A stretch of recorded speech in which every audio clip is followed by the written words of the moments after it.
wabarakatuh. Di tutorial kali ini kita akan belajar bagaimana menggunakan fungsi heading dan juga pemanfaatannya ke dalam sebuah pembuatan daftar isi ataupun daftar pustaka secara otomatis. Jadi secara konsep dasarnya di sini heading nanti akan berfungsi untuk melakukan indexing atau mempermudah dari proses menuju dari pop maupun subbab yang sudah dibuat. Selain itu nanti juga akan mempermudah dalam pembuatan daftar isi otomatis dan juga akan lebih mudah intinya dalam pengindekan atau dalam membuat penataan ketika heading 1 misalkan itu untuk nama bab, kemudian heading 2 untuk nama subbab, heading 3 untuk poin-poin yang di bawahnya subbab dan sebagainya. Nanti itu akan lebih mempermudah untuk indeksnya. Misalkan heading 1 untuk nama bab, maka ketika sudah terindeks di heading 1, maka ketika nanti akan dipanggil bisa digunakan untuk pembuatan di daftar isi otomatisnya. Nah, di daftar isi sendiri nanti tidak perlu dilakukan penginputan secara manual, karena ketika sudah diinputkan atau sudah dimasukkan ke dalam heading satunya, akan secara otomatis masuk atau terindeks dan tinggal ditampilkan atau dipanggil menggunakan fungsi yang ada, yaitu dengan menggunakan table of content. Jadi ketika sudah dipanggil menggunakan table of content, maka yang terindeks dalam sebuah heading 1 maka akan dimunculkan sebagai nama bab. Misalkan contoh kasusnya seperti itu. Nah, caranya adalah nanti bisa masuk ke reference, kemudian juga dipilih table of content. Kemudian stylenya atau misalkan tadi penentuan bab 1 itu untuk heading 1 untuk nama bab, kemudian heading 2 itu untuk nama subbab dan sebagainya, itu nanti bisa disesuaikan. Akan tetapi nanti biasanya memang yang pertama itu untuk heading 1 biasanya akan digunakan untuk nama bab 1 atau bab 2 dan seterusnya. Jadi nama babnya, kemudian subbabnya nanti akan diindeks menggunakan heading 2. Setelah itu jangan lupa juga bisa ditambahkan halamannya untuk melakukan indexing ke dalam daftar isinya. Nah, nanti juga bisa dilakukan updating ke daftar isinya ketika dilakukan perubahan. Dan kemudian nanti untuk daftar pustaka bisa dipilih menggunakan bawaan dari Microsoft Word sendiri ataupun bisa menggunakan eksternal dari Mendeley. Nanti ada sendiri software pembantu untuk mempermudah itu. Kemudian langkah-langkahnya di sini juga sudah saya sertakan bagaimana secara detail melakukan bibliografi atau melakukan insert daftar pustaka di dalam Microsoft Word. Kita akan coba langsung untuk menggunakan yang pertama kita buat daftar isi terlebih dahulu. Misalkan di sini nanti ada bab 1, kemudian subbab 1, dan subbab 2.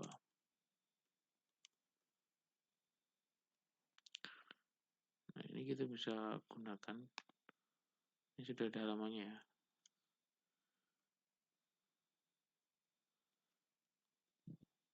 Berubah 2 seperti ini.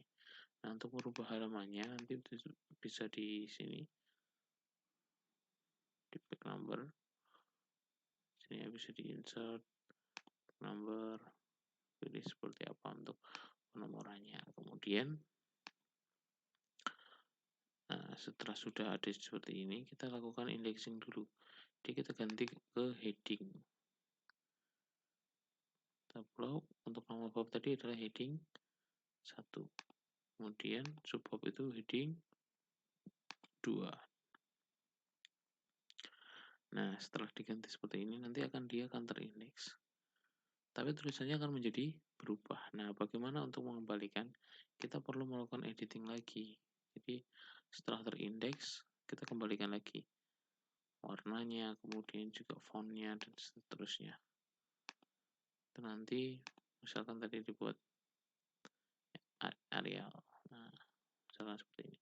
Tetap bisa dirubah. Walaupun dia sudah terindeks di headingnya. Misalkan seperti ini. Nah, kalau sudah, kita bisa masukkan indexingnya ke daftar isi. Misalkan di sini daftar isi.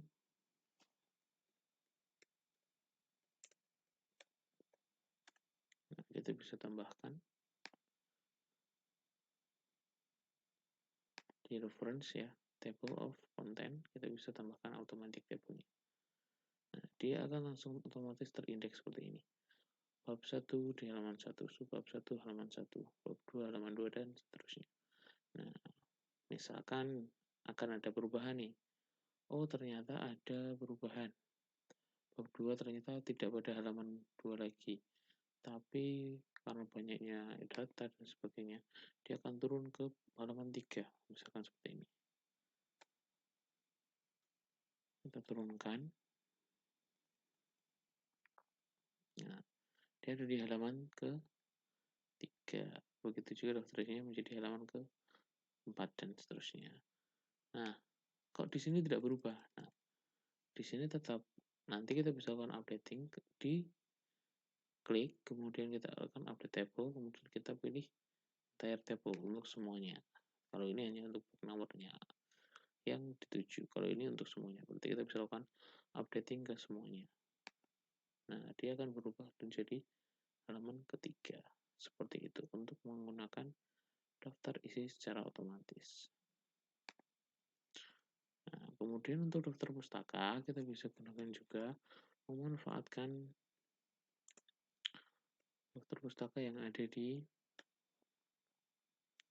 Microsoft Word. Bagaimana caranya?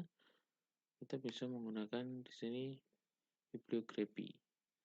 Sebelum situ, kita bisa gunakan dulu manage source-nya di sini ya. Jadi di reference, kemudian kita pilih manage source. Apakah sudah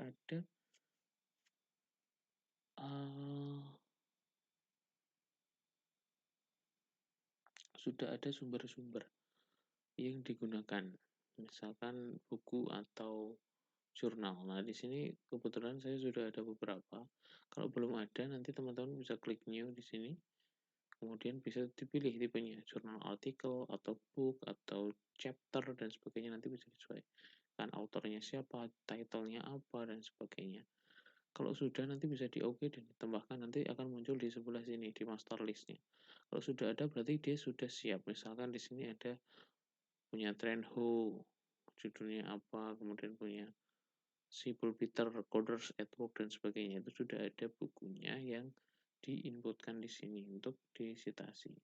Nah, kalau sudah, nanti kita bisa lakukan insert bibliografinya. Maksudnya kita bisa gunakan di sini, gunakan untuk melakukan insert. Nah, karena di sini kasih kosong ya, karena belum ada melakukan citasi. Ya, jadi untuk insert citasi kita bisa lakukan citasi atau pencitasiannya di dalam, misalkan dalam subbab 1 merujuk penelitian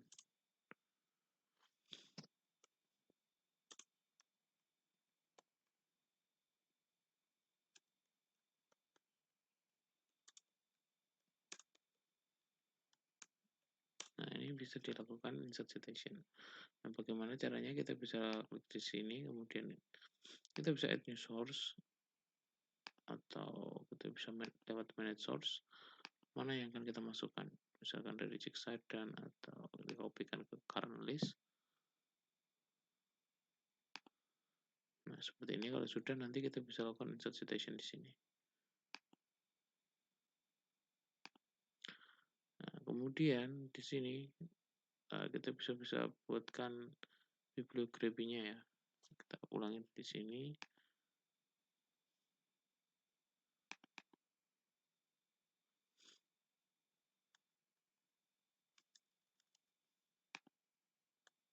Nah, kita bisa insert bibliografi di sini.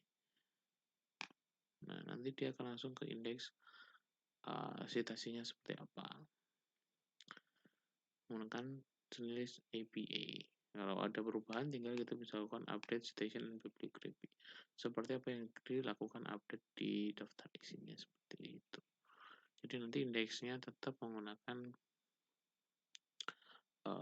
kalau daftar isi tadi menggunakan heading, dan ini juga terindeks menggunakan bibliografinya. Seperti itu. Oke, untuk contoh dan tutorial di daftar isi dan juga daftar pustaka manfaatkan fitur dari heading. Untuk tutorial ini saya cukupkan sekian. Terima kasih. Wassalamualaikum warahmatullahi wabarakatuh.